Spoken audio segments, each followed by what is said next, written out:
KPCC അധ്യക്ഷൻ സണ്ണി ജോസഫിനെതിരായ മുഖ്യമന്ത്രിയുടെ വിമർശനങ്ങളെ മറികടക്കാൻ മുൻ എംഎൽഎയും സംവിധായകനുമായ പി.ടി. കുഞ്ഞുമുഹമ്മദിനെതിരായ പരാതി ആയുധമാക്കുകയാണ് പ്രതിപക്ഷം. പരാതി പോലീസിന് കൈമാറാൻ വൈകിച്ചത് ചൂണ്ടിക്കാട്ടിയാണ് മുഖ്യമന്ത്രിക്കെതിരെ കോൺഗ്രസിന്റെ വിമർശനം.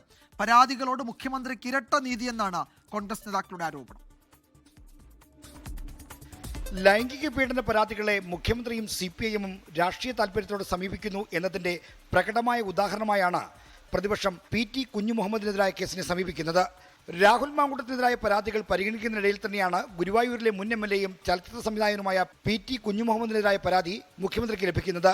2 ആഴ്ചയോളം പിടിച്ചുവെച്ച ശേഷമാണ് പരാതി മുഖ്യമന്ത്രി പോലീസിന് കൈമാറിയതെന്നാണ് ആക്ഷേപം. ആദ്യത്തെ MLA-ക്കെതിരായിട്ട് കേസ് വന്നപ്പോൾ അന്ന് തന്നെ പരാതി ഫോർവേഡ് ചെയ്യും, അന്ന് തന്നെ കേസെടുക്കുകയും ചെയ്തു.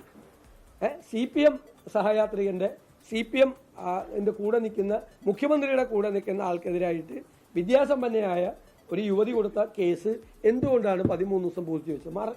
മറുപടി പറയണ്ടേ? ഇരട്ട നീതി, ഈ അന്യായം കേരളം അറിയണമല്ലോ. ഈ അന്യായം കേസെടുത്തിട്ടും പോലീസിന്റെ നടപടികൾ വൈകുന്നതിനെയും പ്രതിപക്ഷം വിമർശിക്കുന്നുണ്ട്. ഞങ്ങൾ മാതൃകാപരമായ നടപടിയെടുത്ത പാർട്ടിയാണ്. CPM എന്ത് നടപടിയെടുത്തു? സ്ത്രീലമ്പടന്മാരെ മുഴുവൻ സംരക്ഷിക്കുകയും അവർക്ക് പദവികൾ വാരിക്കോരി കൊടുക്കുകയും ചെയ്തൊരു മുഖ്യമന്ത്രിയാണ് ഈ വർത്താനം പറയുന്നത്. കോൺഗ്രസിനെ വിമർശിക്കുന്ന മുഖ്യമന്ത്രി സ്വന്തം പക്ഷത്തുള്ള കുറ്റാരോപിതരെ സംരക്ഷിക്കുകയാണെന്നാണ് പ്രതിപക്ഷത്തിന്റെ മറ്റൊരു വിമർശനം.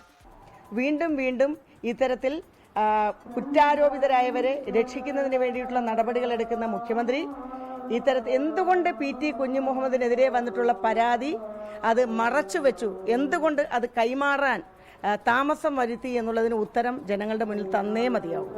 സ്ത്രീത്വത്തെ അവമാനിച്ചെന്ന പരാതിയിൽ മുൻ എംഎൽഎയും സംവിധായകനുമായ P.T. കുഞ്ഞുമുഹമ്മദിനെ ഉടൻ ചോദ്യം ചെയ്യും. പരാതി നൽകിയ സംവിധായകരുടെ രഹസ്യമൊഴി രേഖപ്പെടുത്താൻ കന്റോൺമെന്റ് പോലീസ് മജിസ്ട്രേറ്റ് കോടതിയിൽ അപേക്ഷ നൽകി. 24 തിരുവനന്തപുരം. ലോകത്തെവിടെയായാലും ഏത് സമയത്തും 24 വാർത്തകളും ഓഗ്മെന്റഡ് റിയാലിറ്റി പാക്കേജുകളും എക്സ്പ്ലെയിനറുകളും വിശദമായി കാണാൻ ഞങ്ങളുടെ YouTube ചാനൽ നിങ്ങൾക്ക് സബ്സ്ക്രൈബ് ചെയ്യാം.